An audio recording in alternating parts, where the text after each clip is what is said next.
sure if my email is eating those emails up, but I never get it. I'm not sure what happens to it. Okay. Did you get an email from, no emails from me today? Just a reminder. Okay, you should have gotten that as well. Mm-hmm. I'll forward it to you. Okay, I'll check my clutter to see if it went there, but I'm not sure what's happening.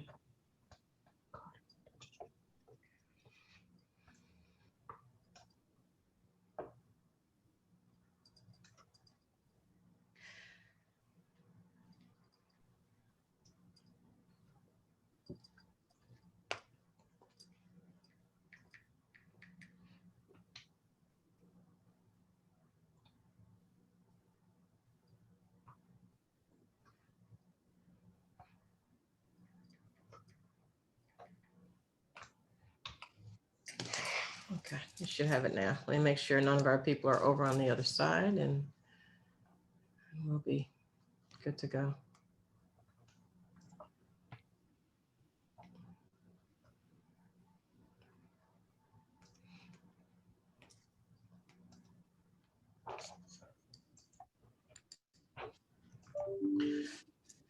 Okay, let us get started. We want to start with our norms. I want to welcome everyone, first of all, and we will start with self-introductions. So if you will say your name and what organization or entity you're representing, that would be great. Anybody can start. Colonel David Holmes. Colonel David Holmes, Executive Director for the Department of Law Enforcement with the Broward County Sheriff's Office. Harold Pryor, Broward County State Attorney. Dale Holness, Broward County Commissioner, District 9. Thank you. Alona Holmes, retired circuit judge and NAACP General Counsel. Elijah Williams, circuit judge, juvenile delinquency. Johnny Sanders, DJJ Prevention. Travis Lagon, new camp coordinator for DJJ. Good afternoon, Valerie Wanza, Chief Schools Officer, Broward Schools, Superintendent Runtsey's designee. Michael Bell, Community-Based Connections. Warden Weeks, Public Defender's Office. I apologize. I'm having technical difficulties. I'll be logging on to another device shortly. Antoine Hickman, Chief of Student Support Initiatives and Recovery, Broward County Public Schools. I'm visiting today. David Watkins, Broward County Public Schools. Lori Michella for the State Attorney's Office Juvenile Division.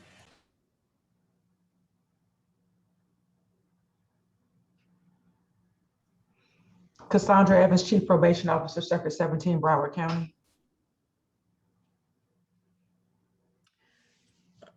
Gordon, I think you have some staff on here. Does Mr. James speak? No, is he not allowed? Hey, I'm sorry. I'm traveling right now, but yes, John James, Chief, Assistant Chief Public Defender of the Juvenile Division. Thank you, sir. Thank you, ma'am. Good afternoon, Nadine Joel, Chief Executive Assistant Public Defender. Thank you, ma'am. All right, is that everyone is, do you know if Ms. Phillips is getting on? Gordon? Yes, ma'am. She'll be on shortly. Yes, she's having technical difficulties. I'm trying to assist her. Thank you. You all need to get some stuff that works down there, Mr. Weeks. No, that's not true. Don't. All right. So we will now go into our norms. I want to thank everybody for once again getting on and discussing this most important document. Saving our children is should be at the top of everybody's list, and certainly on this on this board. I want to remind, so if we will put our cell phones on silent, and raise your hand if you wish to speak. Maximum 3 minutes per person. We're going to respect everyone's opinions and viewpoints and address all of our board members respectfully. I know, did Dr. Osgood speak? Did I miss that?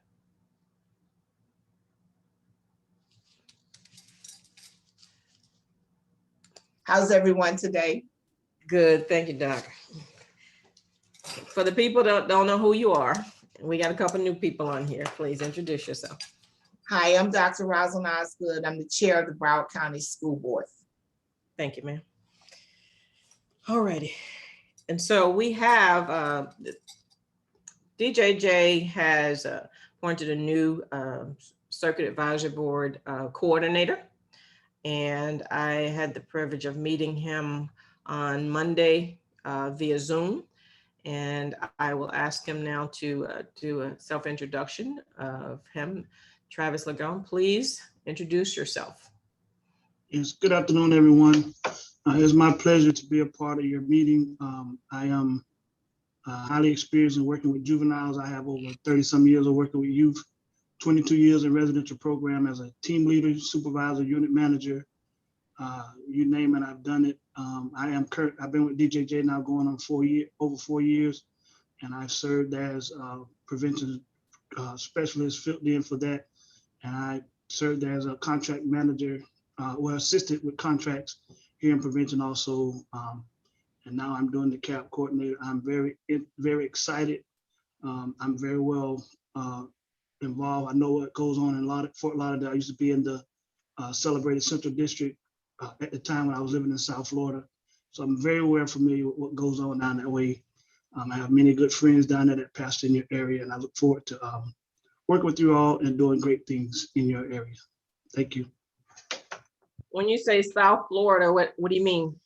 You mean I'm Miami, originally- Broward, Palm Beach? I am from Clewiston, Florida. Okay. I was raised in Clewiston, Florida, but my church affiliation, we have many churches there, is within the AME church there. So I know Henry Green, I know a lot of other pastors that's in that area. So I'm very excited to work with you all. Okay, well, so we got another preacher, because there are people be some, might be a little cussing on here, Rev, so I don't know. Yeah, it's not my place to judge them. That's the Lord. I'm always gonna be trying, but sometimes it don't work, I don't know. Okay. I'm here to Thank do you it. and welcome. Does anyone have any questions for our new coordinator? We have to do us on here. That's just saying.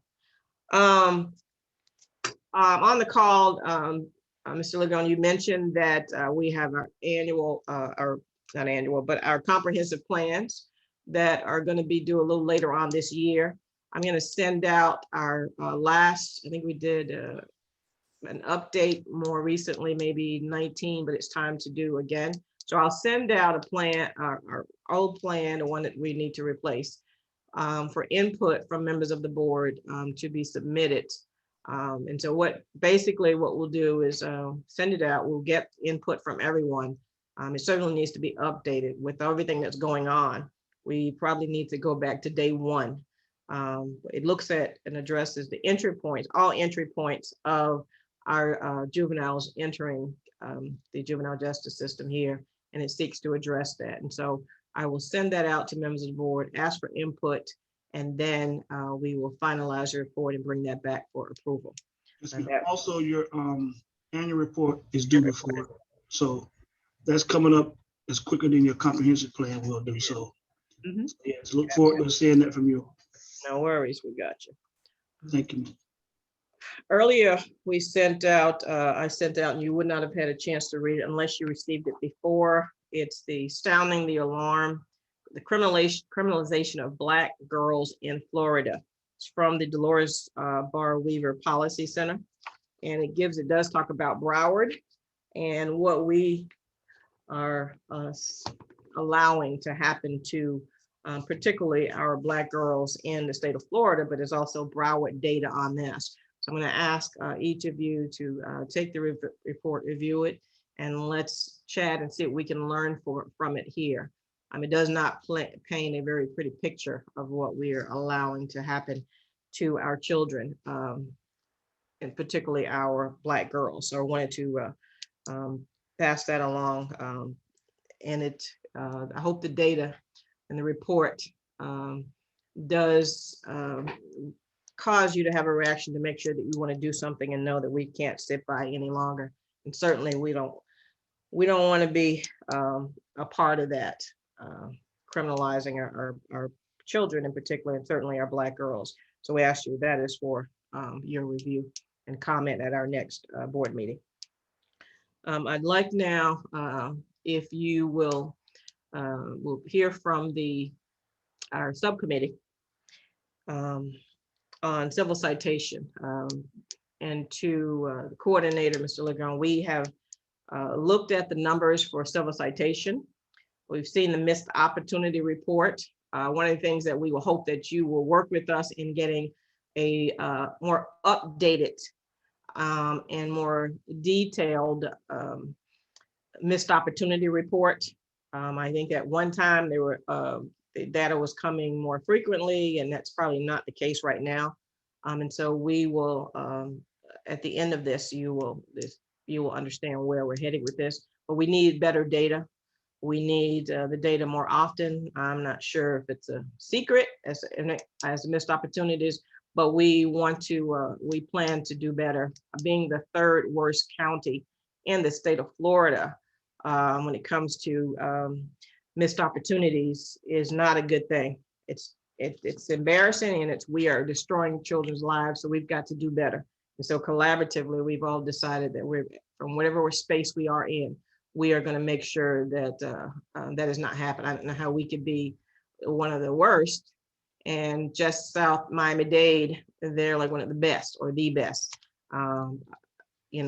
It's so, we did have, from my NAACP space, we did have a Save Our Children town hall meeting where we heard from Ms. Kathy Rundle to find out what Miami-Dade is doing that we're not. And though we understand that the systems are different, it could certainly, a plan could be developed and must be developed so that we can go from the third worst, to number 67 and stop ruining these children's lives over petty misdemeanors. And so I would ask now that the committee come on and report back on where we are on the civil citation report or outline or draft, whatever space we're in now. Mr. Weeks and Judge Holmes. Thank you, Madam Chair, Madam President, for tasking us with the responsibility of creating the program for civil citation in Broward County. As you all know, as emphasized by Madam Chair, the statute requires the three agencies, the Office of the State Attorney, Public Defender's Office, and the Clerk of Court to establish a program for civil citation. Madam Chair tasked us with that. Judge Holmes offered guidance in the matter, and I have to give great credit to the staff and support, Ms. Gaynor from the county, to help us all get together and formalize a written program for civil citation. We had a number of meetings on the matter, hammered out the details, and basically created this program. Now, I have just seen the draft that has been signed by the state attorney. So the state attorney has signed this particular draft, and pursuant to the instructions that we've all agreed upon, it is now in transit to the clerk to sign off. I have been in communication with the clerk, and I know Mr. Pryor has started his communication with the clerk to urge the signing of the document. And once the clerk signs, it'll then be sent to my office, and I will sign off on the document, and there will be completed, signed off program officially for Broward County. I will then distribute that to Madam Chair and all the members on this board, along with all of the stakeholders that took part in bringing this together. And then we start another path, and that is engaging our Chief Judge for the circuit. And we're going to ask for assistance from Judge Holmes and Judge Williams in brokering some of those conversations to see if we can get this adopted as an administrative order for this circuit. We want to formalize this process as to saving our children and mandating the issuance of civil citation where a child is entitled as how we move forward. We have the leadership from the state attorney's office. We have the leadership from the clerk's office. We have some very clear leadership from Madam President, who also is the president of the NAACP, and Judge Holmes and a number of other stakeholders. What we need to do is when we get this signed, we're going to task the other members of this committee to go out on a campaign to formalize this.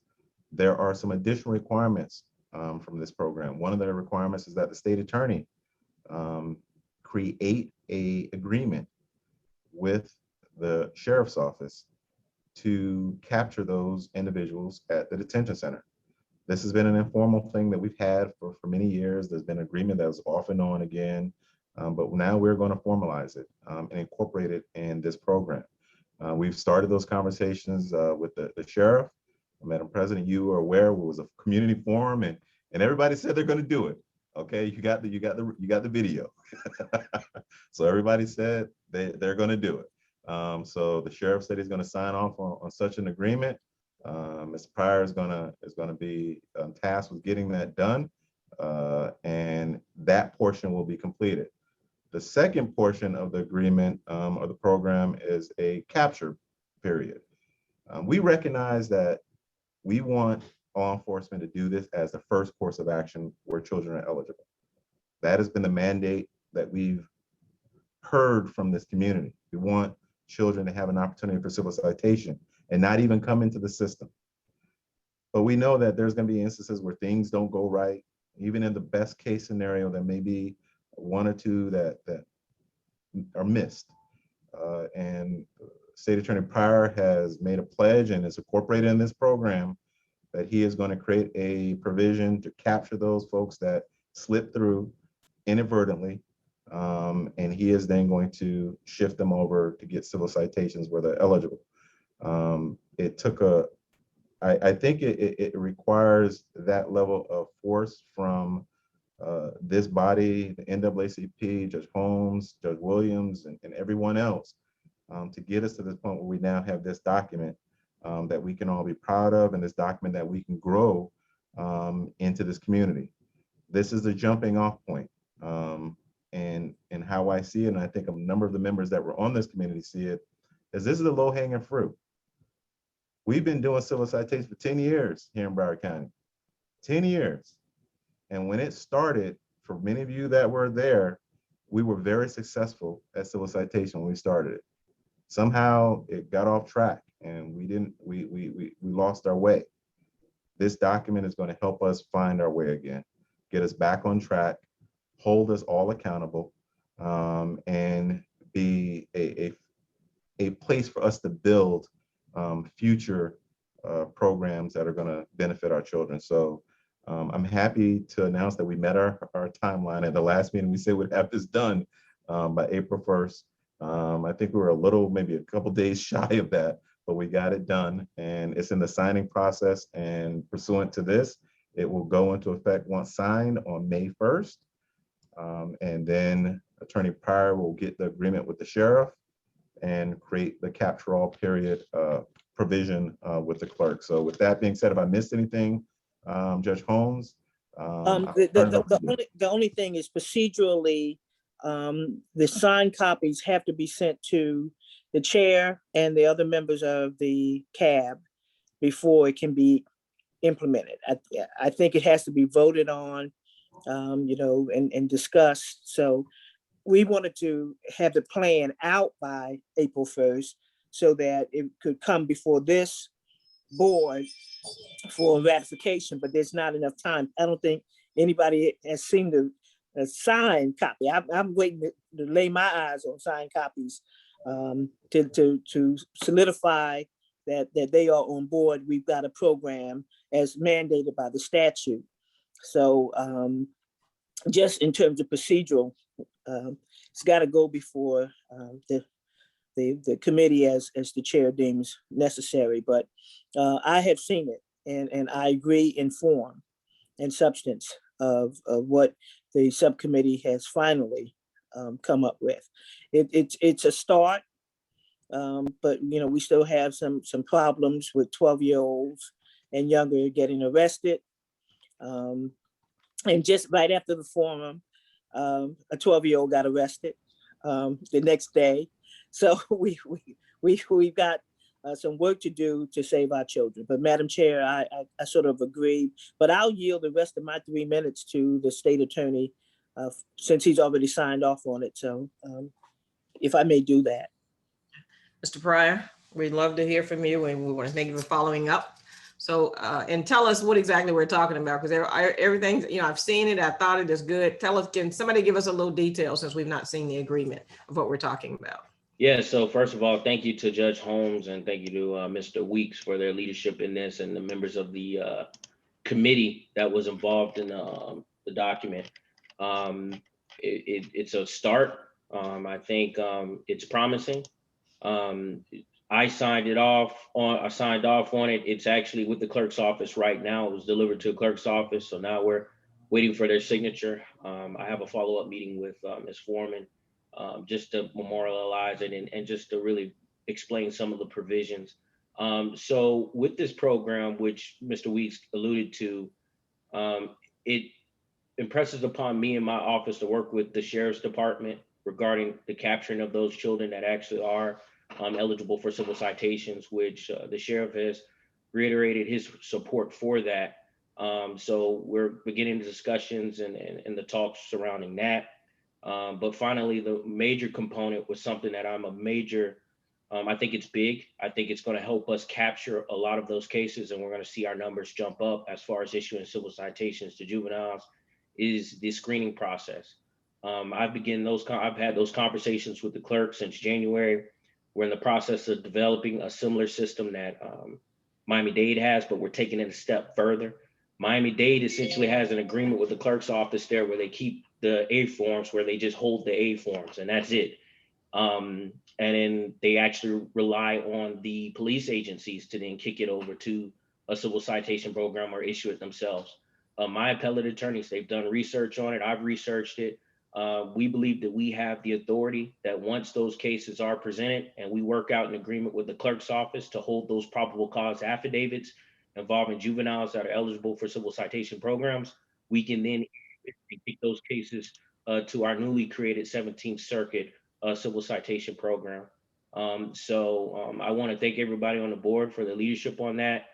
We've been working with the clerk's office on that. We've been working internally with us to try to come up with the technology to make it easier on our case filers, but also make it easier on the clerk's office to ensure that we capture those cases. So that's where we at on that.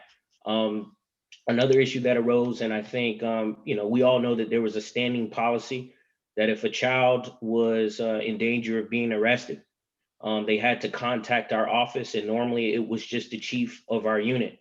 Well, we had an opportunity to meet with Miami-Dade. Miami-Dade was gracious enough to provide us with a copy of their policy, and their policy was written. Broward, we never had a written policy on what do you do with children at a certain age. For the while here in Broward County, it was 10 or younger. Now we are issuing a memorandum that if it's a youth, 12 years of age or younger, the law enforcement agencies are to call our office prior to arresting, prior to transporting a child to the JAC, or the Juvenile Assessment Center. And we provided them with names of members of our juvenile unit. It's no longer going to go through just one person. There's no longer just going to be a one-person gatekeeper to make these decisions.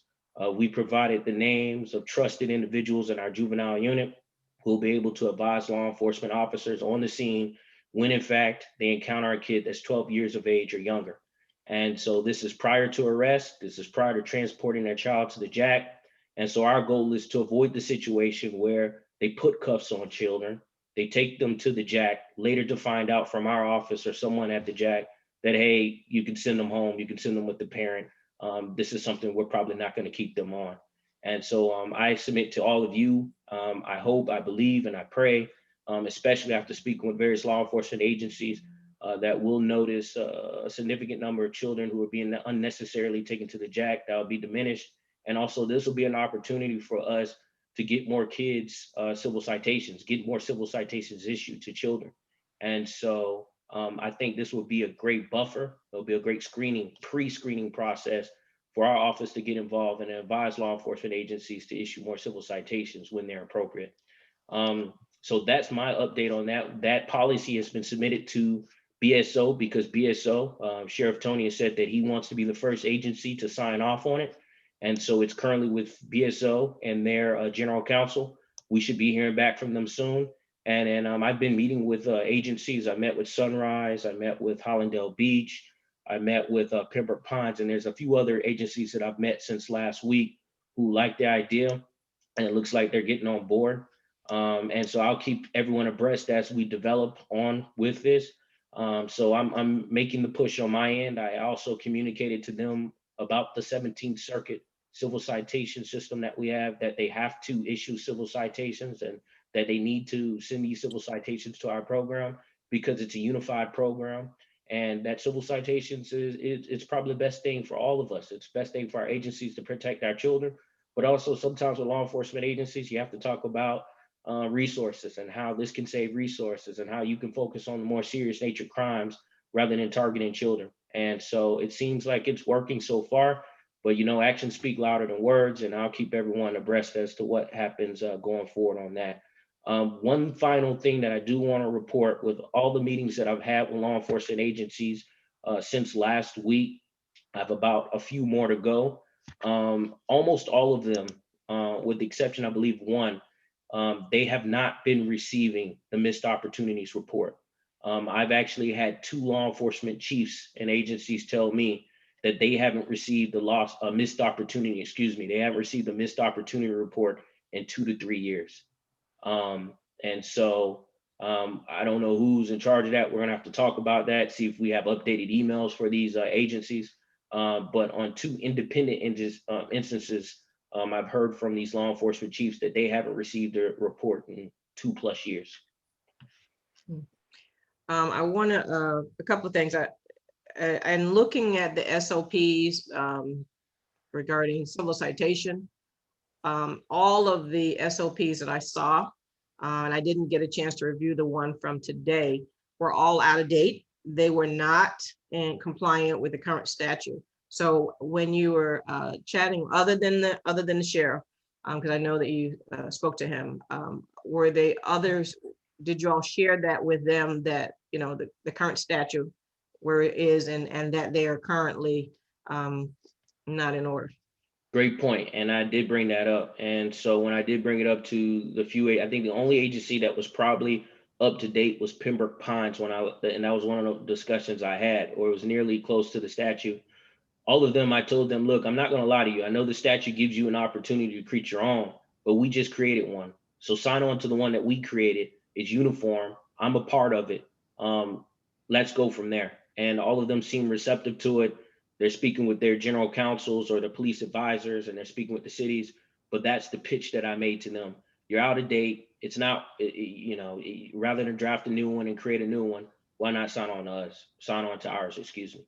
So that was discussed in those meetings. Okay. I want to hear from Judge Williams, and then we'll go to Cassandra, and then I want to hear from Commissioner Holdis, because the county has a good piece into this as well. Judge Williams. Yeah. I don't know if I told you guys, but I've had a sleeping disorder since the day I was born, and I only sleep like 2 or 3 hours a night.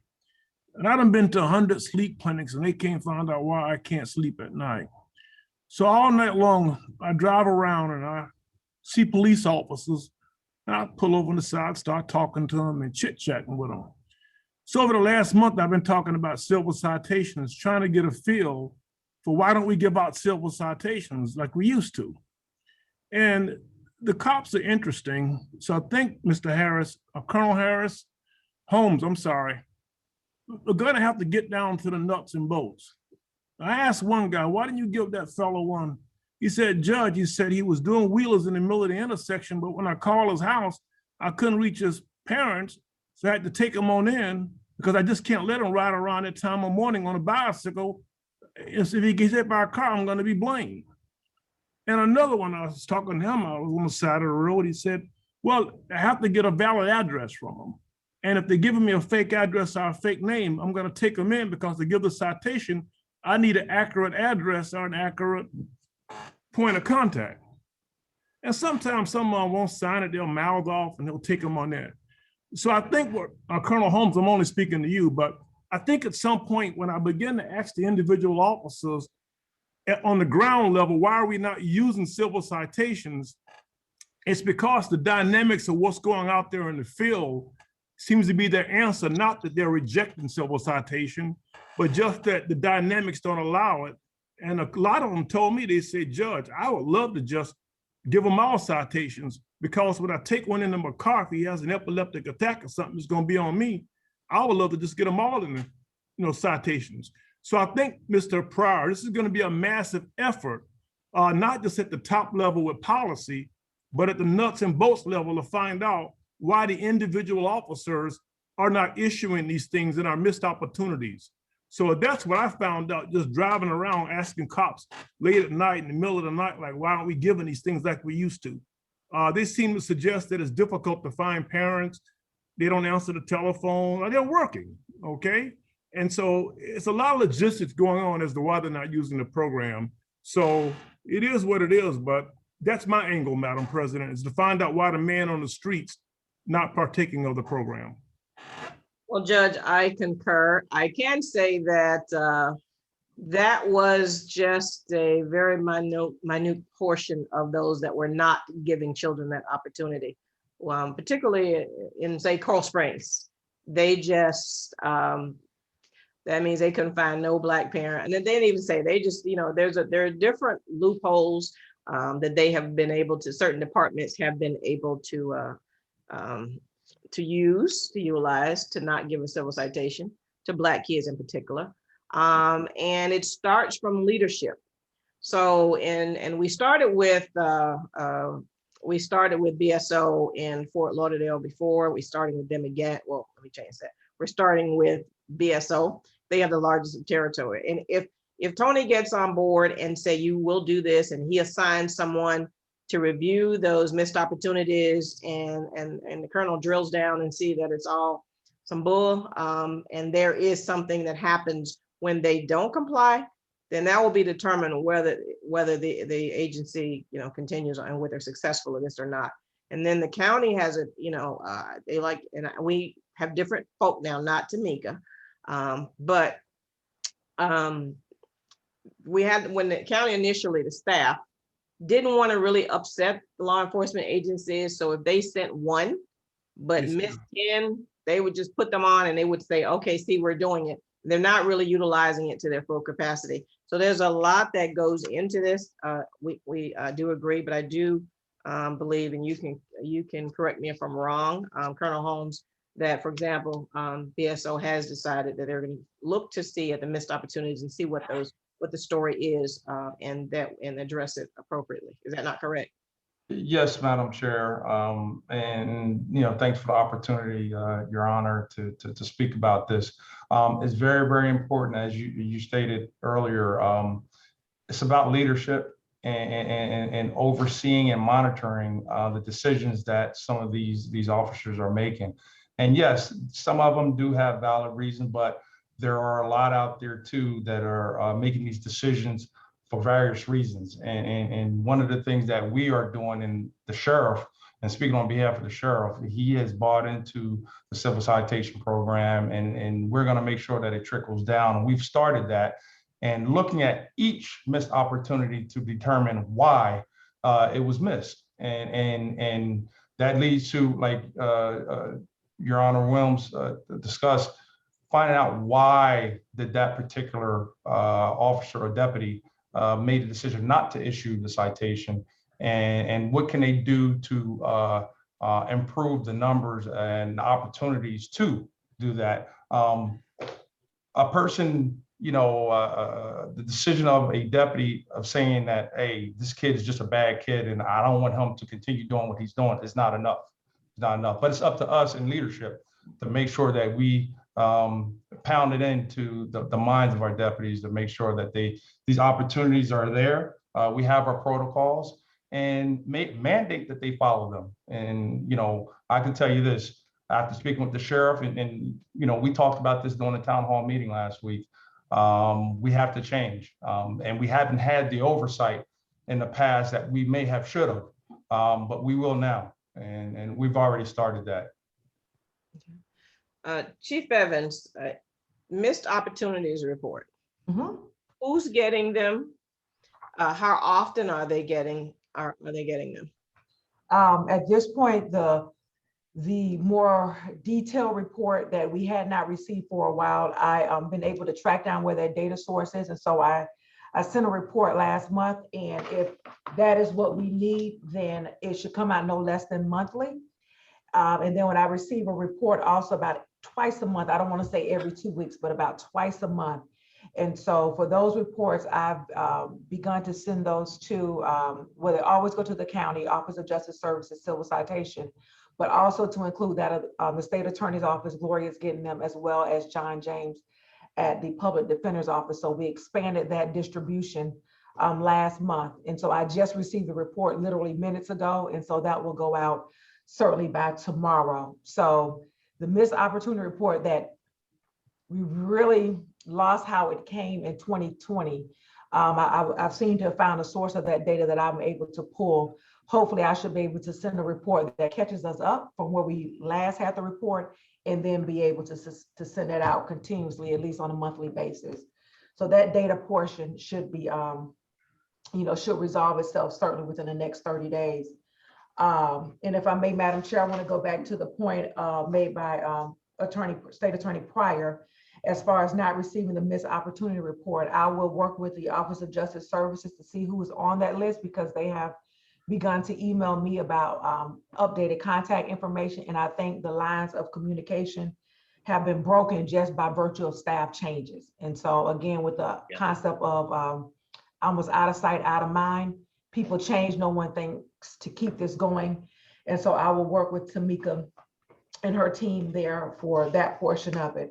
Also, to Colonel Holmes' point about why a civil citation was not issued, and we discussed this in our very energetic work group that you assembled of us, that the reason why a civil citation was not done is actually statutorily required to be given by the officer at the time when an arrest report is submitted. And we, in turn, the department, enter that into our system.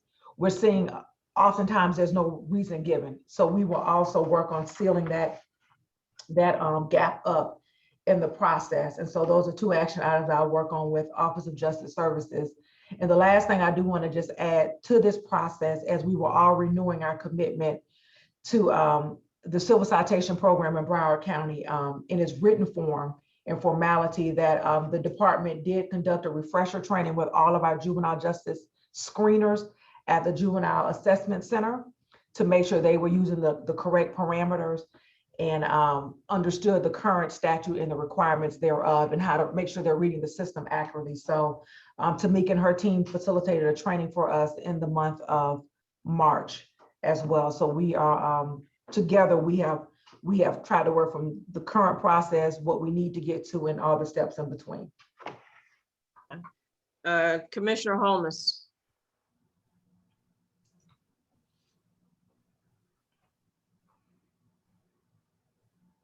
Commissioner Holness. Madam Chair, I'm going to try to find him for you. Okay, wonderful. Let me just say this, that one of the things that Miami-Dade does that we don't do and we want to continue not to happen is to have civil citation in the schools. I wanted to, well, they have their own police force and they're in the schools and that sort of thing. However, I wanted to make sure, certainly with Dr. Hickman and Dr. Wanzer and Dr. Osgood and Mr. Watkins, that civil citation is not, there's a firewall, it should continue to be one between the district and civil citation, because we don't want what happened in Orange County where that was their go-to. So promise is where we want to go with that piece, as opposed to ruining their one opportunity with some foolishness, so that's why we have promise and they don't, we have actually different tools. So I want to make sure that continues to separate the two. That is not what we're talking about. And I think that we both one of the things that both the public defender and the state attorney's office have always agreed upon, that the two should not be connected. There should be a firewall between civil citation and the district. Yes, Commissioner, wanted to, the county plays a very important role in civil citation. I don't know how many hundreds of thousands of dollars since we started this that you all have put into. I understand you all are fully staffed and you're fully funded. And so all we need to do is make sure that the children get the opportunity. Is that correct, sir? That's correct. We started off with a 435,000.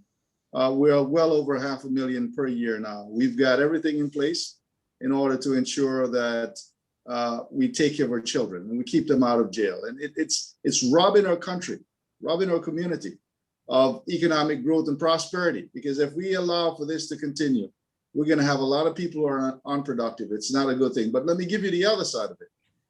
We are saved over $26 million as a result of civil citation.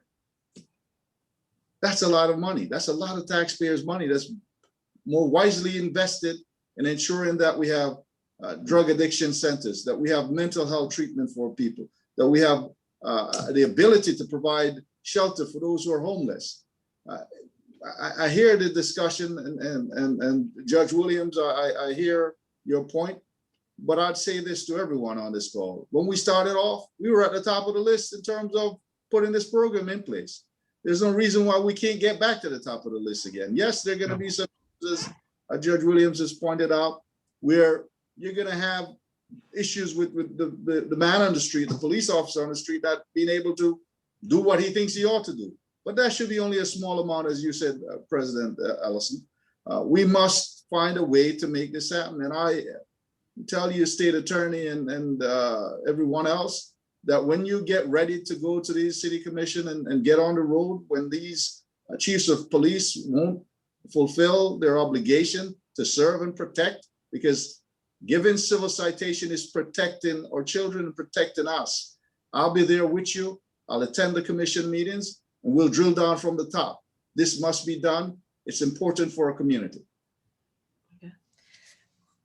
Tamika, can you tell us, and I did not call her to ask her, can you tell us a little bit about the programs that are currently available to the students, to the juveniles?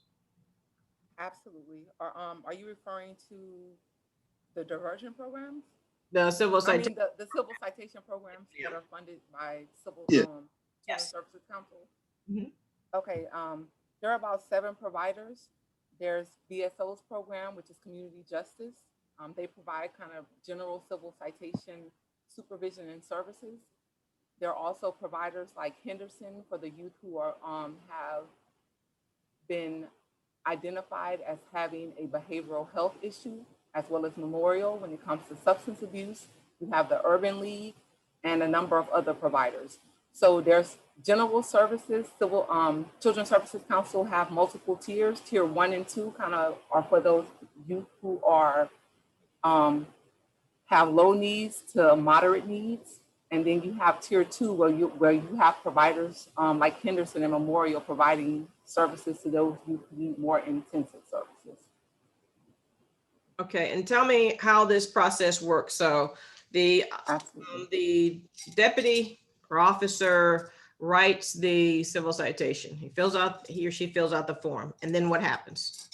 Okay, so when he or she fills out the form, they fax it over to our office. They can either email it or fax it any time of day. Once we receive that referral, we reach out to the family within 48 hours is the maximum. Usually it's 24 hours. We reach out to the family. We set up a time for the assessment.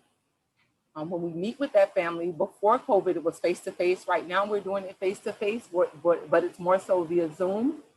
Sometimes the families don't have video capability, so we do it over the phone as well. But the youth and their legal guardian is required to attend and fill out consent forms so that we can reach out to the school if we need additional information. But we meet with that family, and based on the assessment of that family, we make a determination based on the identified needs, what would be the most appropriate provider for that youth. Once we identify that, we refer them to the Children's Services contracted provider, and they also have an intake with them, but they supervise the services. They have contact with the youth about 2 times a week, and they do all of the servicing component. During that time, our staff also keeps a bird's eye view of that case. So although we've referred it to a provider, the provider sends us reports about individual youth initially 30 days after we refer them, and then 45 days thereafter. So they're sending us a report basically to tell us, okay, this is what the youth is completing, this is how far they've gotten, and these are also the challenges that we're having. So my staff is responsible for making sure that they identify any issues in those reports and that we continue to keep that family engaged, to problem solve when there is a problem, and also try to intervene when it's necessary. Once that youth completes the program, or we're notified by the provider that the youth has completed the services, then they send the information back to us, a closure report, and we're responsible for closing it out in the Juvenile Justice Information System. If for some reason the provider is having an issue with the youth, they put it in a report, but if they're contemplating closing the case because the youth is not compliant, then that's another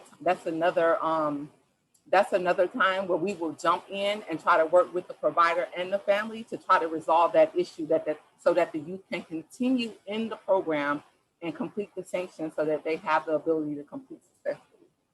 If for some reason that no intervention can be accomplished, then what will happen is we will close that case unsuccessfully, and then we have to notify the law enforcement agency, which we do via a letter, and they receive that via email.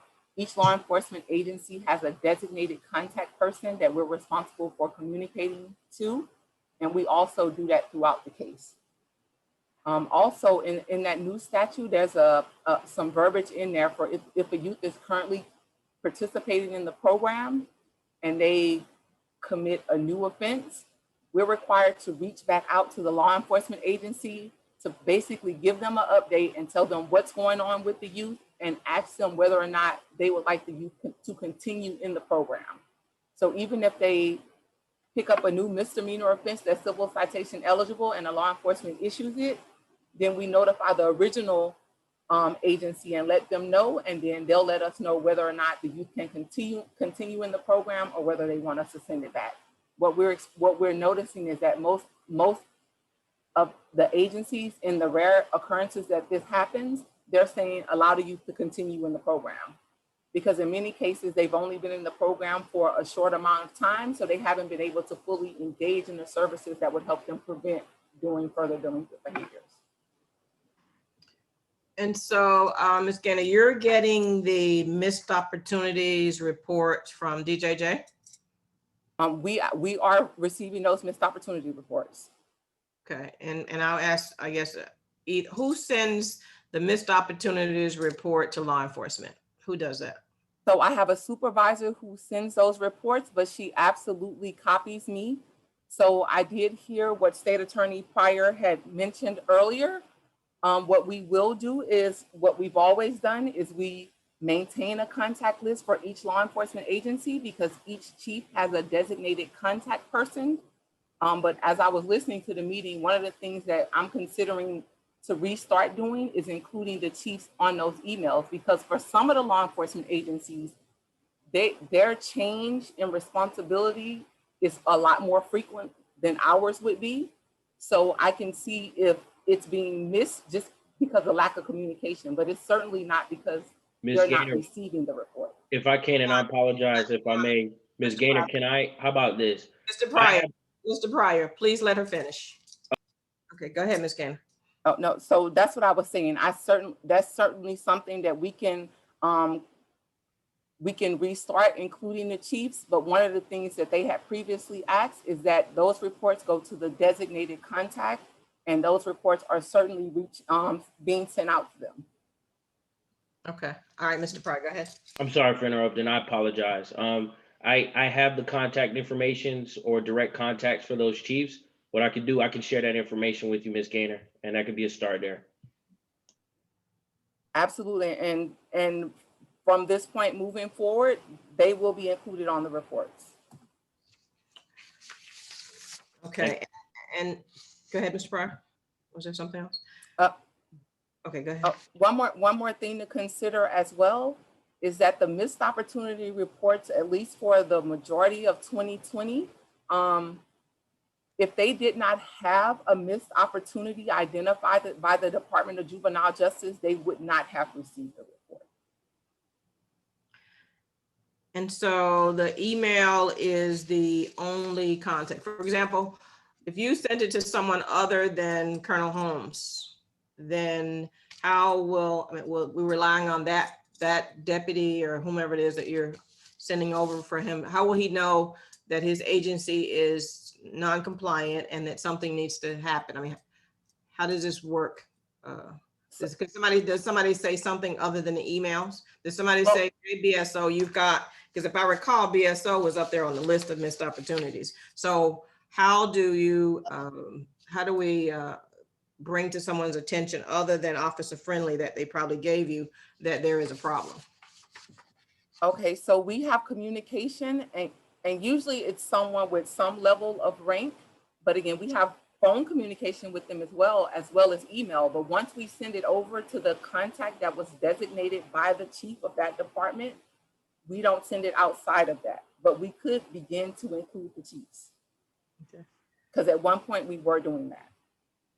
Yeah, if you're giving it to, no offense, but if you're giving it to someone that's not very high and a sergeant sounds really good, but in the grand scheme of things really isn't, then that doesn't really work because nobody gonna tell, that's not really gonna work. So the chief, I think, and get the chief's real email, not the one that he has that goes that the secretary opens, perhaps the chief's real email that they're gonna answer and respond, because we're gonna have to contact those people and see what the story is. As far as the missed opportunities. I can anticipate some issues with some, and I don't know what you're gonna do about Fort Lauderdale, because apparently it's gonna be a while. I think that the application process is gonna close in 2 days, and then they have to go through a process. So in the meantime, with Fort Lauderdale, I don't know who that's going to be, because most of the people have switched roles or retired or something along those lines. So you might want to contact them and see what we got on those, as for Fort Lauderdale in particular, since they're going through such transition. And we'll definitely take care of that. Okay, and add Colonel Holmes on that list, since the sheriff has tasked him with doing that personally. So if he could be on there, that would be great. Okay, will do. Judge Williams, thank you, ma'am. You're muted, sir. Yeah, I just wanted to say something. When we sell the program, this is an editorial written in the Miami Herald, and Judge Holmes knows who Judge Steve Leifman is.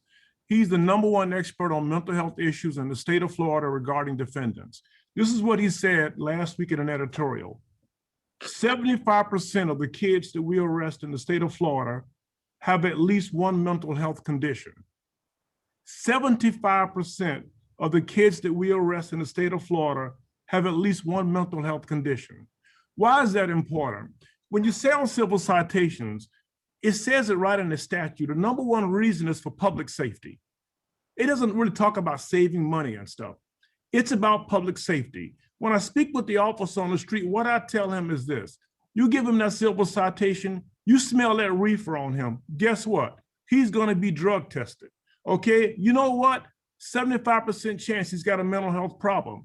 You know he's got some issues. I know he's got some issues. You put him in the program, you got Henderson, you got Memorial.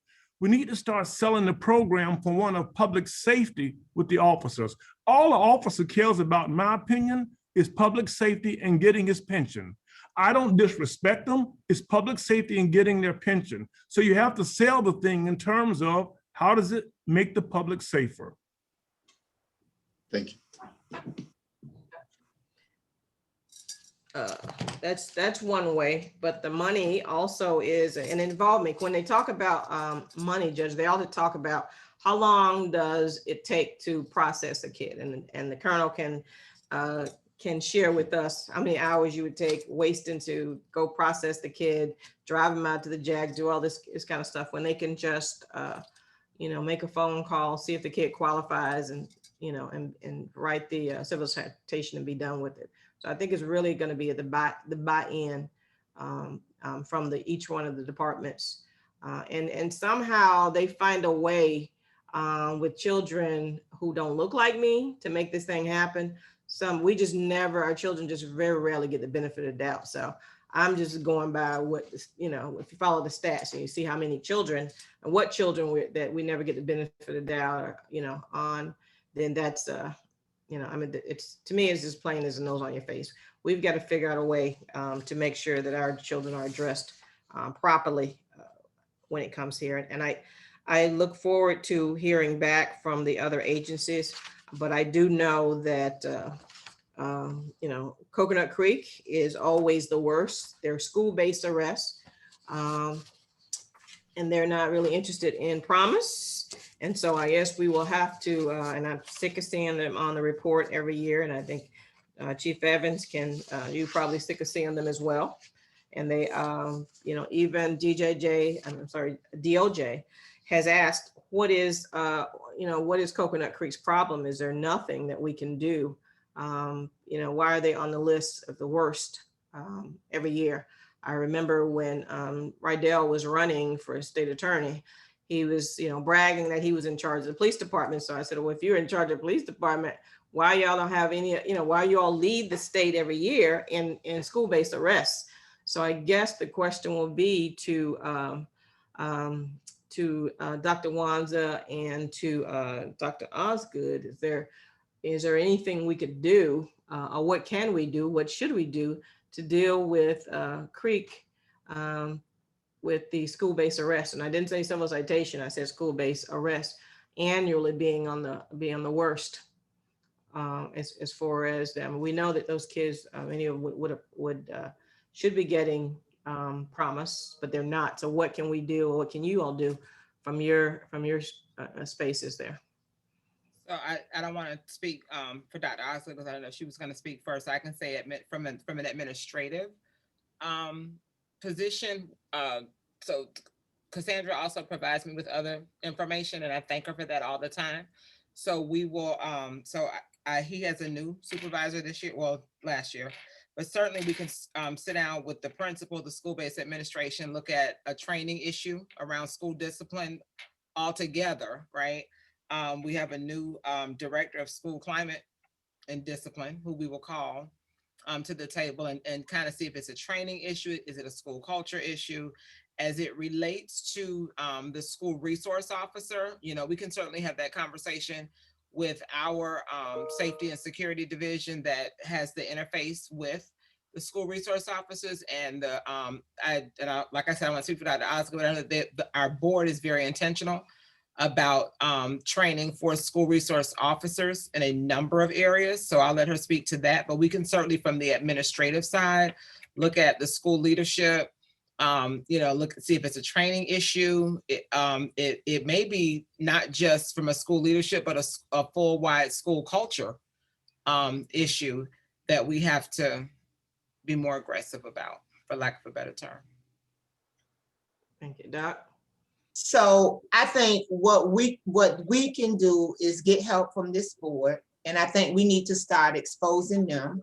They are extremely racist. They don't care about Black kids and Black people. I'm sure you guys saw when they went after me in the paper about those doggone dogs that they want to put in the schools and suggesting that other municipalities buy gun sniffing dogs. When our records show we only found 2 guns in the school for like a whole year, and we shouldn't find any.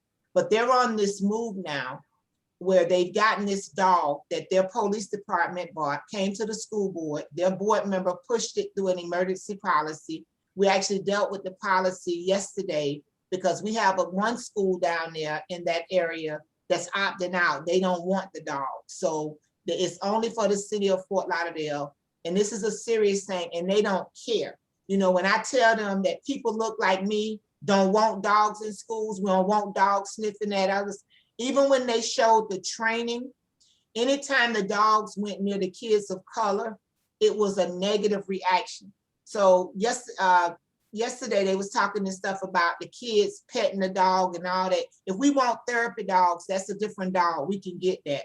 But I'm telling you, we continue to sleep on the city of Coconut Creek. We need to aggressively sound the alarm about what they're doing to Black kids and Black people down there. You know, if I had my way, I wouldn't have no officers from them in our schools because I believe that it's a whole racist culture down there.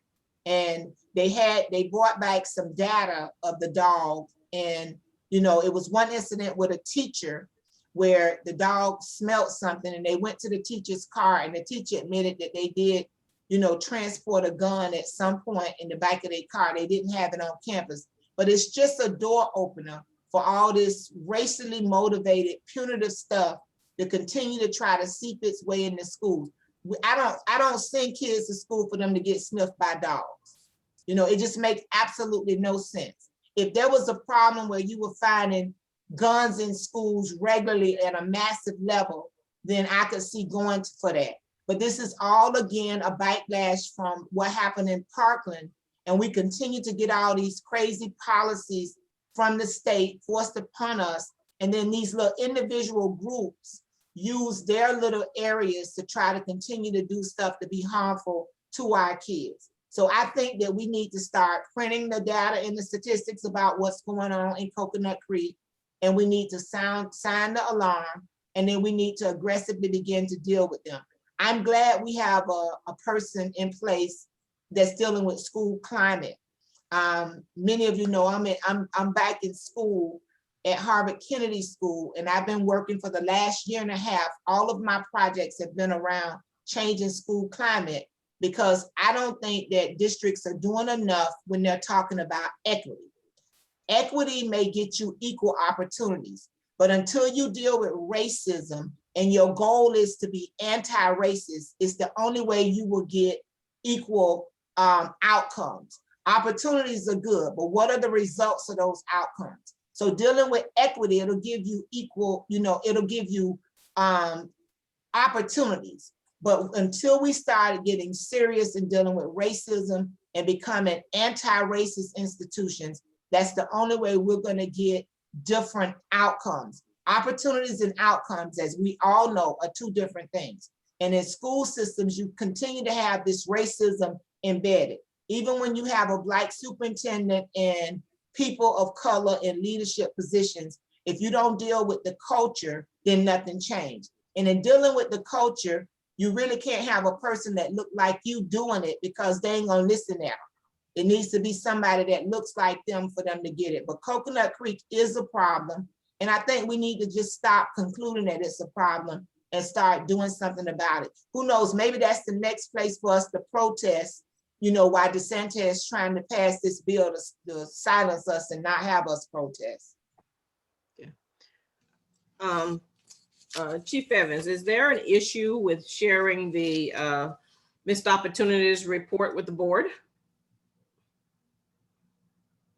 The client level data, missed opportunity report of the report? Or just numbers in general? Well, we'll start with numbers in general, but don't you all have an information sharing agreement with several of the people on this call? A few. So de-identified data of the missed opportunities is currently available on our website. So you can go look right now and go to Broward County, under the civil citation, you can go down to drill down to the law enforcement agency from now back almost 10 years worth of data sitting out there. So de-identified data is can be available at any, certainly at your fingertip. As far as youth-specific identified data, the data sharing agreement would that we have in place for most places is specific to a data set or to a type of data. And to my recollection, I don't have them right in front of me. I don't know of any that I have that is particularly for the passing of de-identified civil citation data. So I don't recall, not the school board or anyone, huh? I was speaking to the missed opportunity, the children that were arrested instead of given civil citation. Mm-hmm. A report that say both the state and the public defender could review and really figure out what really, because I want to figure out what is really happening at this. We know that's going on with these children. So I think if they were arrested, then they probably have the case in most cases, in many of the cases, but it's just a matter of drilling down and telling them. And I'm not asking for me, obviously. Okay. So they can work together to figure out what's going on with these kids. Right, that's the one, I started sending that to them already. They're getting youth level data. Mm-hmm. Mr. Weeks, does that sound familiar? I think it's going to John. I have to look at my report. Gordon, Mr. Weeks, John, James. No, I want to say this. I'm familiar with the issue that Ms. Evans raised, but I'm on the website right now. I'm always on the website looking at this data. And I'm going to ask Ms. Evans if she could assist us so we can have a greater understanding of what this data means, because data is oftentimes difficult to understand and decipher. And the way that it's presented on a website, it's there, but it's not easily digestible. If Ms. Evans could assist, I think this would be a good piece of information for all of us to have, is to create a report over the last 5 years for civil citation utilization based on department. So you can see that trend, because the trend data that you have on the website, you have to do it yearly, and you can only see one department at a time, and you have to print them all out.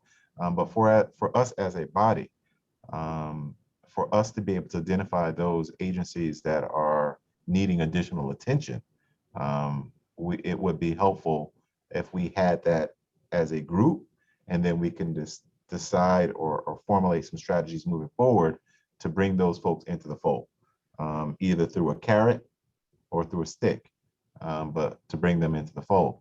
But before we figure out where we need to use those carrots, we have to identify where it's going. We know that there are some agencies that jump out to us, but we need to see how far they jump out, because if they are so far above the norm, that's even more problematic.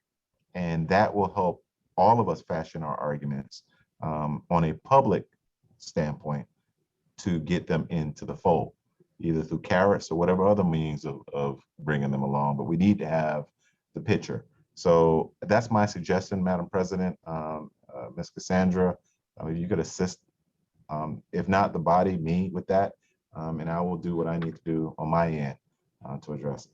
And if it's coming from DJJ's site, then that is something that we can all get. Please include our general counsel on there.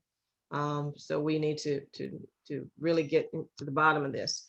And I haven't heard anything from Attorney John James. You got anything over there? Does that sound familiar? You've been getting reports?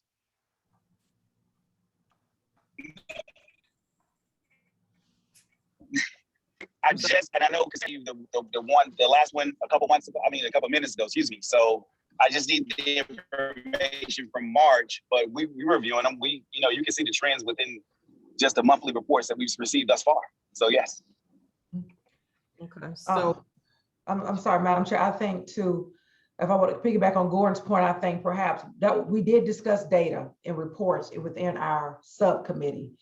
I think once we kind of get, as we move along, if maybe the subcommittee wants to meet to identify the reports that are desired, right? And then we can look at the data collection piece. So I can certainly, give the committee in this body what it needs. Because if I have to request something different, that's a little bit different. But I will, Gordon, I'll be sure to give you. I have no problem giving you a data and stats lesson.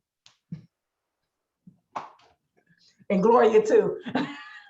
Madam Chair, I'm just asking for us information to help us bring up folks along. And we can ask kindly, we can persuade, but the data is the data. And we need to use that data to point out either through embarrassment or just plain on, listen, you're not doing what you need to do. And we need it compiled. And Cassandra has the resources and she has the data, and she's really much into stats. She's like, she has like a minor in stats or major in stats, or something like that. She could help us put a nice little pretty spreadsheet together and bar charts and all that pretty stuff that they do over there at the department. And then we can then use that as ammunition or persuasive talking points to get these departments on board. Some of us may want to write a letter, but we can't prepare our positions without a little bit of assistance, Madam Chair. Yeah, Judge Holmes. It's real simple, Cassandra. What we need is we just need the number of missed opportunities. If it's monthly, bi-weekly, the quicker we can get anything in our hands, it gives us ammunition. And I think you can source it out by agency. So it's real simple. I mean, you can do the discriminant analysis or whatever you need to do, the sub parameters in your computer, and come up with the scheme. All we need is missed opportunities, agency, and how many. And Okay. we'll take it from there. We're not asking for anything elaborate or you're doing, regression analysis, nothing like that. No. Okay. So just something simple. How many were missed? What agencies? And we'll take it from there. And if we Okay. can get that either bi-weekly or monthly, that will help us tremendously. And Madam Chair, to piggyback on that, if we could also get one that goes back in time, so we can do a 3-year analysis to see if the trend has been ongoing to strengthen our arguments. Because if this particular agency has been a chronic abuser of civil citation and not using it, we need to also point that out to them as well. Well, how far can you go back? How far back is your data?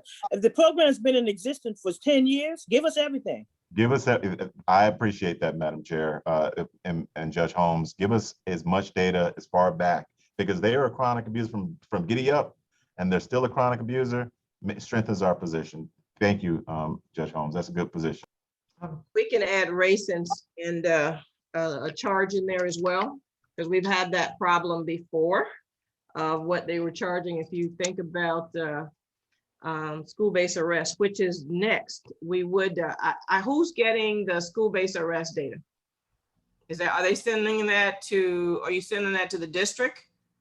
Because the last time I heard school-based data, which I think was last year from you, Chief Evans, it was, we know the numbers have been going up since Douglas, and we know that there were primarily Black children out of our schools. So I'd like to get some school-based, but first of all, is the district receiving it? And if so, who at the district is receiving the data? That data set was kind of stayed during COVID because campuses were out. I recently requested all of 2020's data to catch us up and to resume those reports coming out monthly, and they're going to the school board under David's shop. They go to Nordia. So they were going in what frequency prior to COVID? Monthly. So Nadia should have monthly reports up to 2020. Right. It was, I want to say maybe March of 2020 may have been the last report that was sent. But in that report package, it has a tab at the bottom of the spreadsheet, so they're all together. So when they send me the updated one, then I'll be able to catch us up. And then now that schools have some on-campus activity, we'll be able to get those out. Well, I wouldn't try to tell Dr. Wands and Dr. Osgood and Dr. Hickman how to do their work, but I would feel more comfortable it went to somebody else. Okay. Other than on Nadia, or in addition to, perhaps, you know, you all could decide who among those, whether it be Hickman or Watson or something like that, because it seems like there is I don't have the confidence I would like to have in Nadia. She's got a lot of stuff going on, and it ain't been working out well for her. So is there a way for, and I don't know if I'm talking to the right people, to give some consideration to the data being going to someone different? Doc?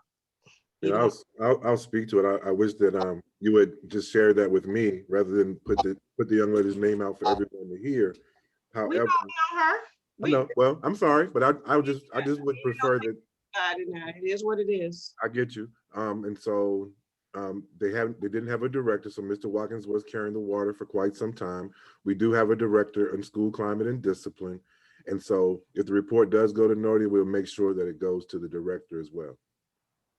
Who's the director? The director's name is Michael Walker. Okay, so it can't go to anybody else since we have direct contact with Mr. Watkins. We can't add him to the list. We'll make a decision who that goes to. I promise. I'm sorry, you saying you will? Yes. Do you have a time frame on when you? Because obviously it's. Miss Evans just shared that she's going to get that data, and I'll make it. I'll have it. We'll get it, and we'll keep it. But who's the regular person that she's going to send it to? You can send it to me. Those that are all. Send it to me. I'm the chief of student support initiatives and recovery. So she can send it to me, and I'll make sure We want data on school-based arrests, and let's trend back to MSD, because that's when I know that the numbers. So everybody knew, but we didn't want to say nothing and all that kind of stuff. But so it's been bad, but it continues to be bad for us, particularly Black boys, from what I understand. But I'd like to see the data myself, or ourselves for the body as well. Commissioner Holness. Yes, to go back just a little bit, when that data is provided on the missed opportunities and all of that, I pledge to send it to every elected official in Broward County on my letterhead to make them aware of what we're missing in terms of opportunities to better serve our children, better serve our community, and to protect us. So I'll do that once Gordon and everyone gets all of that manipulated and massaged and get the right information, and it'll go out to all elected officials across Broward County. Let me just say that I was on your meeting, the Broward Black elected officials, on the first Saturday, and we talked a little bit about civil citation. Yes.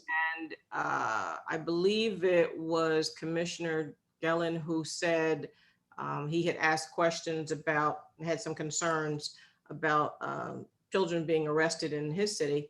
And he was saying that, I believe he said that BSO said,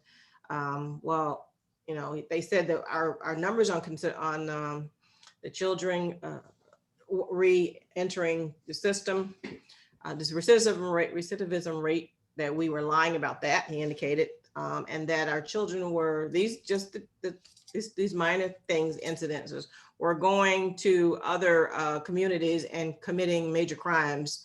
They were coming from other cities. They were coming from Lauderhill and Lauderdale Lakes to commit crimes in town. Yeah, and so they were not supportive. Basically, they were not supportive of civil citation and second chances in those guys in that city to the colonel, and that was a major concern, certainly for us. And I believe that will be on your agenda next month. My next Black elected officials meeting, we will be discussing civil citation in depth, yes. Okay. And I think, Colonel, it might, that might interest you. I know sometimes the sheriff gets on, but since you were assigned to us, we will certainly expect your active participation. Well, I can tell you this, it's very important for our cities, our contract cities, to know that the sheriff has committed to this program. And because he's committed to these programs, we have to make sure that our deputies buy into it all as well. I know earlier we talked about making sure that we're aware of the missed opportunities, and Ms. Evans was right. With the high turnover in the different agencies, I think, some of the people aren't being notified. Like I myself, I haven't received the missed opportunity report. I have to contact our JAC, but if they can add me to the list, that'll make it easier, because I can have direct contact with the supervisors that are supervising the deputy that's in contact with that juvenile, and be explained why they missed that opportunity. So it trickles down like that. And that's something that we are definitely moving forward to. And I stated in a previous meeting how we've even changed our logs to make sure that our deputies explain why they didn't issue a civil citation. And we are monitoring that closely. And do you still have discipline in your SOP for those folk who are not issuing civil citation without a good reason? Yeah, we have it in our SOP, but we don't have it in our policy, and we're working on doing that now. We are making sure that all the commands are going to be held accountable too. And it starts with the district commands, and it trickles down to the lieutenants and the sergeants, and down to the deputy.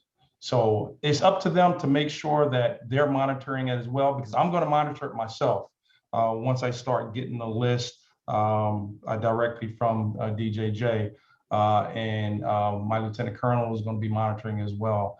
But they got to be held accountable. I think one missed opportunity is one too many, because it affects these young men and young women's lives. And like I said, and it starts at the top. The sheriff is committed, and the command is committed. So we're going to follow through with that. And Dr. Hickman, so you know, I'm going to be stalking Dr. Osgood and Dr. Wanza about these school-based arrests. So now that I know that it's going to be going into your office, I wanted to make sure that we do something about it, because eventually we will be able to drill down to the schools, and then to the class or the teacher or something like that. We've got to get to the bottom of this. So so you won't be surprised, because I do text both of them when something jumps off or something's not right. So that way you won't think that I did not share that with you. That's how we rolling over here. We got to do something about the children. And I understand the numbers are still up, and the majority of the children look like me. And so to me, that's something wrong with that. It's obvious is what's wrong with it. And too many times law enforcement has only one answer for our children. And that certainly is, the district is no exception. So somebody got to say something, and I always look to whoever is in charge of doing something. So if you, I will know the frequency, and I will be asking both Dr. Osgood and Dr. Wanza to follow up, because just having the reports and we don't do anything about it, don't say anything about it, that's not really helpful in saving our children. So you're, if I may, Madam Yes, Chair, you are absolutely correct. I'm sure you were aware of the couple instances where the principals, and Dr. Hickman and I almost had to go to court too, where principals were telling law enforcement, no, I'm not done, you can't. And then they threatened to arrest principals for obstructing justice. Gordon shaking his head because he certainly remembers. So listen, we're gonna do what we know is right and what is best. But again, Dr. Osgood said it, and this is the conversation. When a principal is not law enforcement, and at the end of the day, law enforcement says, I witnessed a crime, because I'm a former principal, so I know the lingo. I witnessed a crime. I have an obligation to do my job. Mm-hmm.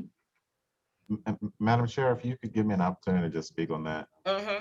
It's incredibly disappointing when law enforcement officers do not respect the partners that they have to work with on a daily basis, especially folks in academia and in education.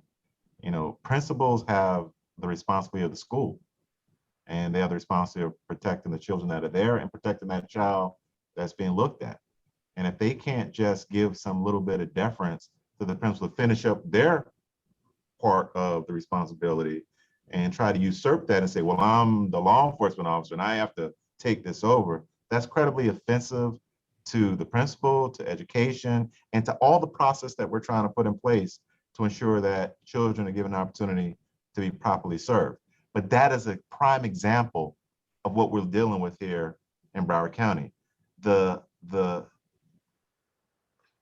lack of cooperation from some of our law enforcement officials that think that they are the end all be all and don't want to be a part of the solution. And as a result of creating their own greater problems. So, you know, I remember when that occurred, and it caused great fear to those principals, having that threat of authority shown to them that, hey, if you don't let me arrest this child, you're obstructing and I'm going to arrest you too. And that type of threat should never even be uttered or suggested when everyone is just trying to do the best thing to protect that child, to protect that child's long-term outcomes, and make sure that everything is done safely and pursuant to policy. So that is another conversation that the school district is going to have to engage with law enforcement as to what kind of partner do they want to be? Do they want to be the type of partner that's going to come in and bully their way and, you know, and start telling everybody that they're always in charge no matter what you're going to do, and threaten people with arrest if you don't do it their way? That's not a partner. We have to do some real work with these folks in this community. And if I can jump in. Go ahead, Doc. Another bigger issue is we have to begin to deal with these policies on the state level that make it mandatory that you have to have officers in every school. What happens to us a lot of times is we put things in place like promise, civil citation, and then we find the real racism in the public policy. And the policy comes back. It's just what we're dealing with now, where we're still fighting for voting rights, because the policies come back and the policies make certain things mandatory. So as a school board member, if something is the law, I can vote against it, but my colleagues are going to be saying this is the law. We got to follow the law. All of the lawyers, police officers, we got to follow the law. So the law is actually a problem within itself, that it does not give us the flexibility to do the things we need to do for kids. State Representative Patricia Hawkins Williams brought forth the bill trying to get something on the books to say, let's start at 13. We won't arrest kids under 13. They called her into a side room and said, we won't even allow this to come to the floor unless you reduce the age to 7. So she reduced the age to 7, and now she's still fighting for the bill to even be heard, because we have nothing on the books in the state of Florida about arresting kids and at least being some age. I mean, you become an adult at 18, you drink at 21, you go to the military. We have all these inconsistent rules.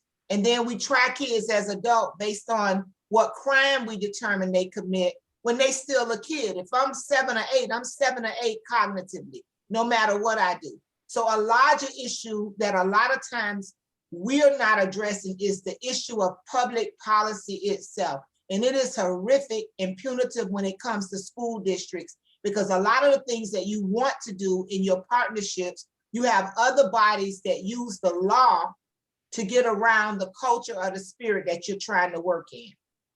It's very true, Doc. Okay, Colonel.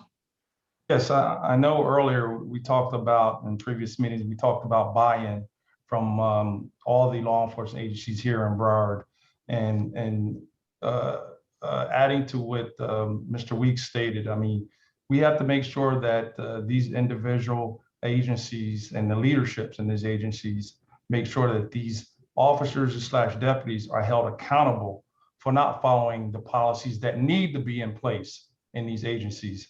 And we can't just let them do whatever they want. And I know, Madam Chair, you stated that in previous meetings that we all have to be on board together, and it starts, with the state's attorney all the way down to the supervisors for all these law enforcement agencies.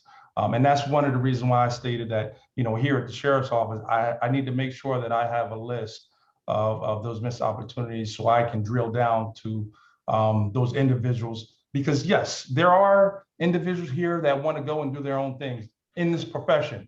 We see it each and every day.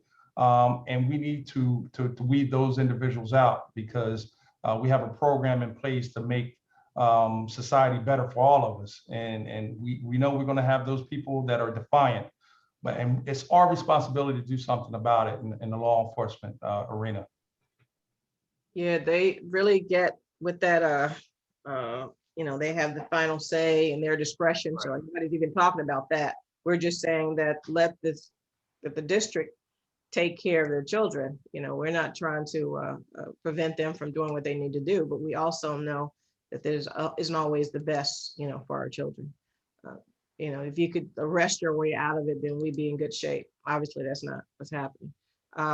Judge Williams, and then Mr. Watkins. You're muted, sir. Colonel Holmes, you maybe can help me out.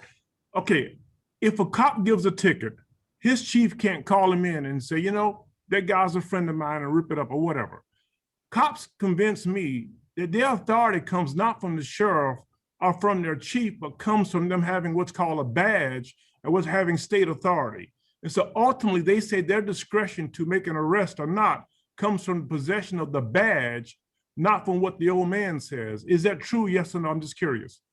You have a lot that do say that, and I think that a lot of them use that as an excuse, because we all have policies in place, and there are some that adhere to policies and there are others that don't. They're defiant, and they want to use that as a curtain to hide behind. Oh, well, the law states that I have to do this. That's not the case most of the time. There are those that abuse it, and that's where the problem lies, right there. Okay, and what I would just like to lastly say is when we deal with Coconut Creek, Madam President, I sat on the board. It was a national panel discussion on police reform after George Floyd was murdered. And the police chief of Coconut Creek sat on there with me, called me afterwards and said, let's open up a dialogue about what I need to do. So again, Miss Michelle, I'm sorry, if you and Mr. Pryor on civil citations, and I've been told to stay out of civil citations, but if we need to kind of go with the Coconut Creek Police Chief, Ms. Michelle, I would like to join you and Mr. Pryor in that conversation, because I'll develop kind of a relationship with them based upon our conversations after the board, okay? Judge, It's about collaboration. Mr. Pryor is actually meeting with the chief of Coconut Creek as we speak. That's the meeting he had to get off of our CAB meeting on. So we'll, he's going to report back to all of us, but hopefully this is a productive meeting and okay, we can move forward. I want to get back to collaboration. We created promise through collaboration. I think Mr. Weeks' point is well taken. We have to get back to collaboration. We're not going to fight our way out of this. We're not going to whatever. We have to get back to collaboration. That's it. That's my whole thing is collaboration. Madam Chair. Yes, sir. I agree with the judge wholeheartedly. Collaboration is important, but someone also said, walk softly but carry a big stick. We have to be prepared to go to war if we have to. It's okay to cajole and persuade and to ask them nicely to come along. And I think we've been doing that for quite some time. That's why I want to see this historical data. Because if all this time we've been asking nicely and trying to get people to see the common sense or the greater course, the reason, and that hasn't worked. So maybe it's time to try a different course or different tactic and see how that works. Some of us can continue the collaboration approach, and some of us continue the other approach. Sometimes you need both. It takes success when you have the hammer as well as the other tools in the toolbox. So I'm not opposed to collaboration. I'm not opposed to working with them, but I'm also not opposed to calling them out and dragging them every time we can. And I will do that if necessary. That's where Judge Holmes and I are at right now. We've been there, but Mr. Watkins, please. So I'm just going to weigh in on my own perspective on the conversation. And I think, I always go back to the agreements, the cooperative agreements that we have with the municipalities as it relates to the role of an SRO in school. And so, one of the ones I've read in a great detail, and perhaps Colonel Holmes may share it with the group. But one of the things that's very important to note is that the requirement for training the officers in racial equity, as well as the training of the officers in engaging with children who have intellectual and developmental disabilities, is explicitly written into the agreement. At the very top of the agreement, it states very clearly that law enforcement officers that serve as SROs in schools should not be acting in the capacity of an authority as a disciplinarian. They shouldn't participate in any discipline, school-based discipline during the function of a school day, and that rests with the school leadership on carrying out discipline and behavior consequences for school-related infractions. So it's important that schools don't weaponize SROs, place SROs in a position where they are addressing a minor infraction that escalates into something arrestable. And I give one quick example of the 13-year-old girl whose head is down, hoodie on the head. The teacher says, take the hoodie off and put your head up. The kid refuses, and they call Officer Friendly. Officer Friendly is brought into it, and when he then tells the child to take the hoodie off and doesn't comply, runs off, and now we've escalated for something minor. And so we don't, we try to make sure that that doesn't happen, but it still will require more training, more engagement with both our school leaders and our SROs. And the last thing I'll share is the function of the SRO in school should include them going around to school, going around the classrooms, providing resources to students, engaging in prevention programming activities, providing community resources to their families, and building and establishing mentoring and mentorship programs with kids, and collectively and individually. That's their function. Kids should want to see have a relationship with their SRO and see them as an asset, not as a threat of potential deadly force when used inappropriately in school. So that's what I think I would like to share. And I think we could come back and just look at what we put in place and see if we can fully implement what was already established and then move from there. So Mr. White, you're asking the SROs to do what we asked them to do in the first place. That's how they got them into schools. They were supposed to do those things just outlined. So you want them to do what we agreed to do, and then we agreed to put them in. Okay. Okay. Well, I guess that a lot of that will be dependent upon the contracts, as you said, clearly outlining their duties, and then the relationship that we have with the district and the law enforcement agencies, because they got some different kind of things going on. There's not every law enforcement officer belongs in the schools. I mean, I agree. I have a very good friend. He is a retired homicide guy. He's, bad guys, that's his thing. Kids, not so much. So I would not want him in the school. And he agrees that would not be his thing. Not that he's not a good cop, that's just not his area. And so there are a lot of people that we've run into, a lot of law enforcement agencies where they were, they should probably not be in our schools. But I agree with you. It's going to be up to us to make sure that happens. Colonel Holmes, tell us about juveniles in your custody. How many juveniles do you have down in your jail? We currently have 8 males that are at the Paul Ryan facility housed in C5, and we have 1 female that's in the Paul Ryan facility housed in C8. All juveniles are currently in school. They're all offered, the services that are needed, the specialized services that are needed. And they all have been tested, and none are positive for COVID-19. We've been staying on top of that. What about staff? Any tested for COVID or any positive? Yes, our staff has been tested. I can't tell you exactly at that facility how many have tested positive. We have a number. The numbers that we have aren't broken down into each facility. But I could tell you this, out of all the inmates that we have, as of today, we only had 3 that are positive. Okay, and so what happens when, but none of them were juveniles? Right, correct. None are juveniles. What happens when a inmate tests positive? They're isolated. They go into quarantine, and they are treated by our WellPath services. Are they on a separate floor from the juveniles? Yes, yes. Okay.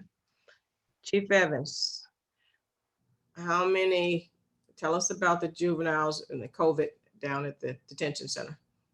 Yes, ma'am. That report just came out from the department where my numbers right now, we have a total of 7 youth who have tested positive, and 7 youth who are out of isolation. As far as staff are concerned, a total of 35 who have tested positive, and a total of 28 who have been medically cleared, with our population as of today at about 255, in secure detention being 26 young people, with 23 of them being male and 3 being female. And since for the month of March, we had 105 youth who were presented and processed through our 105 admissions at our Juvenile Assessment Center. Okay. And they still have masks in both your facilities? Yes, ma'am. Yes. Okay. And Doc, you may not know the answer to this, but I'll just throw it out there. I noticed that we are going back, the district is going back to 100% in-person learning. How does that work with our juveniles that are in custody? So we will follow, obviously, the protocols of the facilities, right? So take the juveniles at the BSO facilities, if they are opening up those areas back for in-person, the teachers come in, we will follow their lead. Okay. Madam Chair, if I may ask a question. Just let Doc finish. Go ahead. David, is that what you understand? The same thing with DJJ? We certainly have to, follow the direction of the facility itself. Yes, so you're correct, Dr. Wanza. And we, we are currently providing in-person instruction, based on what the facility determines we're allowed to do. And we currently are providing the in-person instruction. However, we do ensure that we're also following the CDC guidelines in this COVID environment. So the processes that the school districts have to follow regarding COVID, we are adhering to as well. Okay. That's good to know. But so if they allow you all to do that, then you will start going back into the facility at that particular time. Okay, Judge Williams? Yeah, something threw me off. Cassandra, right now, as I understand it, sorry, Ms. Evans, it's under quarantine, the juvenile facility until April 24th. They're under quarantine right now. Yes. You have 7 people out of 26 who got the virus? Or did I hear wrong? That was youth, 7 youth who were in the facility who had tested positive, and 7 who had been medically cleared. Since we've been capturing these numbers, the numbers for staff were a little bit higher, and that's what's causing the quarantine. The 35 staff who tested positive, only 28 of them have been medically cleared. So the staff results are causing the quarantine. Okay, thank you, madam. You're welcome. Okay, when you say quarantine, you mean inside the facility? Yes, Madam Chair. Apparently right now, the facility is under quarantine until April 24th. However, they will allow the lawyers to come in and the doctors can come in, but they have to have social distancing and masks. But as I understand it, they're under quarantine until April 24th, except for lawyers and doctors. Wouldn't suggest too many lawyers are going to be going in there, but that is what I was informed. Correct. So how are the teachers providing in-person instruction then, Mr. Watkins? So they are also currently in quarantine. So they've been in person, and then once we are notified that the facility has positive cases of staff and or students and have to go into quarantine, then we revert back to remote instruction during the window. And then once it's lifted, once the facility tells us that the quarantine is lifted, then staff returns back into the facility. So up until the 24th, April 24th, you'll be doing e-learning and you won't go back. So today, as of today, you're not actually doing in-person learning. That is correct. As of today, we're not doing in-person learning. Okay, I thought you said you were doing in-person learning. Oh, no, not today. Okay, but normally you would be. That is correct. Okay. Chief Evans? No, I'm just agreeing in all the evaluators, those are the type of, they're the only ones who are going in, those doing evaluations and such.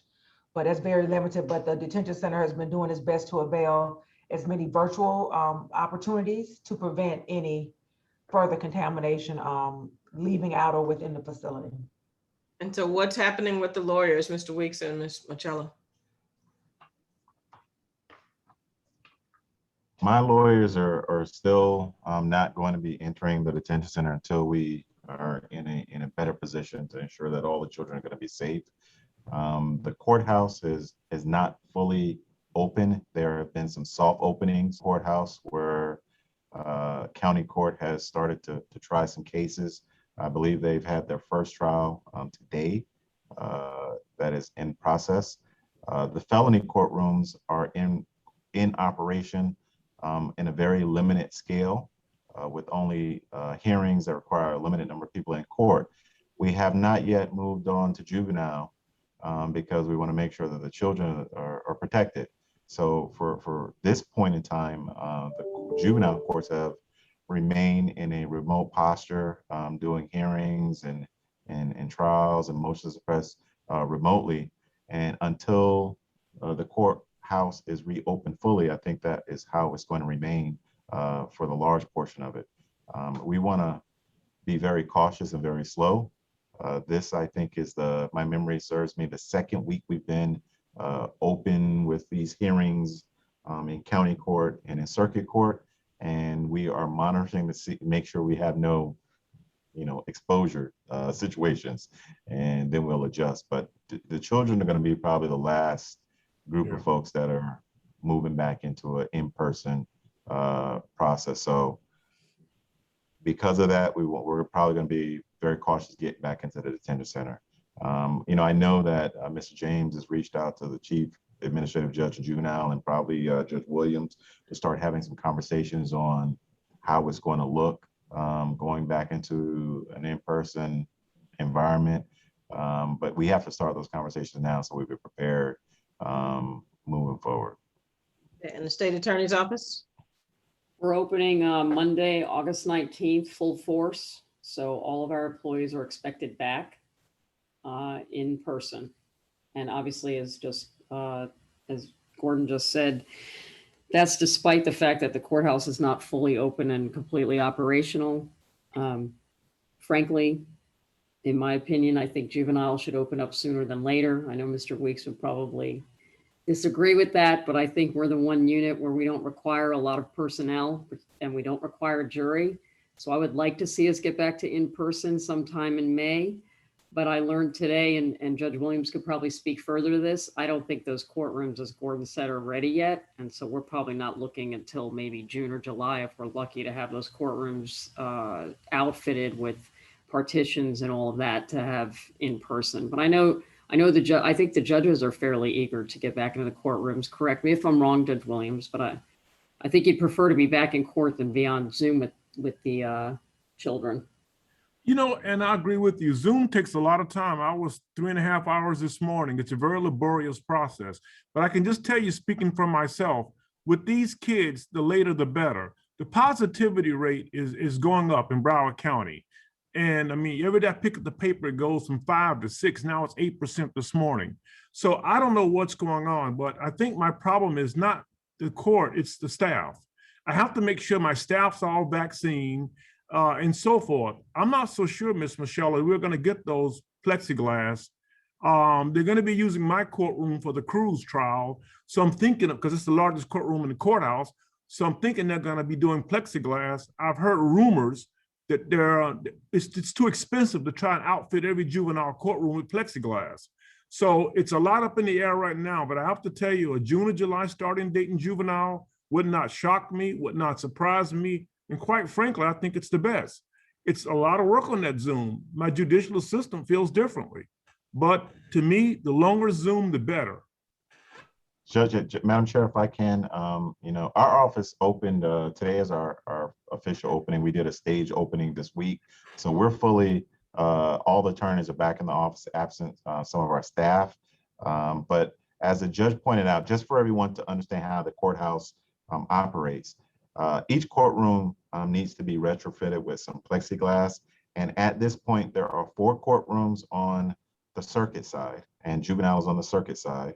And there's 4 courtrooms on the county side, that's the misdemeanor side, that have been fully retrofitted with plexiglass.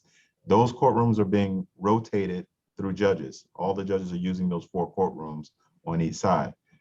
As we are doing these in-person hearings and a few trials, we're learning.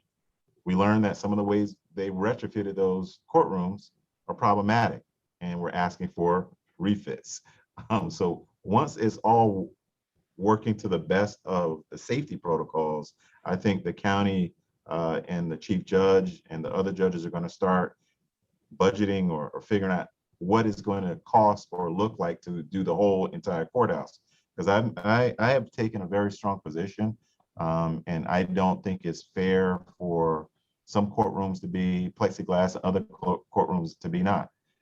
If you're going to open this courthouse, you should have the safety protocols in place. The courthouse is the only thing to describe it. It's analogous to an airport. We have, as reported to me, over 1 million people that traverse the courthouse in a yearly basis. They come in and out, in and out, in and out the courthouse. So the minute those doors swing open, we need to prepare for an influx of people into this courthouse. So those courtrooms need to be in a position that they protect the litigants, the people that are coming there to do business, the people that are coming there to support those people that are doing businesses, and the attorneys, the judges, and all the other staff that are necessary to make it function. That's why I don't want to put children in that mix, because kids are vulnerable.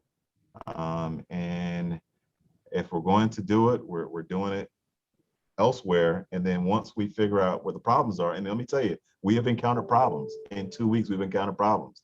And as we work through those problems, then we'll figure out how to do it with the children. Because the children are unique in the way that they approach, because DJJ only has the capability of bringing the kids in groups. And we don't have the place to put the children to distance them and keep them secure and all that stuff. We have working that out on the circuit and county court side, and it's a chore in and of itself. I went into a courtroom to watch a trial, and they kicked me out. Said we reached capacity. Can't have any more people in here, Mr. Weeks. They kicked me, Ella, and Nadine out. Said y'all can't come in. But you know what?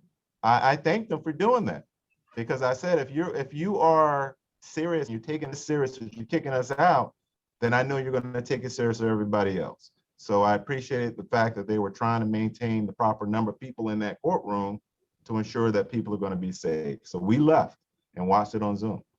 So that's just so you can get a feel for the stuff we're trying to balance in this courthouse to make sure that everyone's safe. We get to do the business of the court, but we also try to protect people in the process. All the more we need to stop these folks from arresting our children. All right, you got 1 minute, Mr. Walters. It's 5:01. My thing is a procedural one. We either need to adjourn or we need to extend the meeting by vote. We're adjourning. That handles the problem. All hearts and minds are clear? All right. With that being said, meeting is adjourned. Thank you. Thank you. Thank you. Thank you.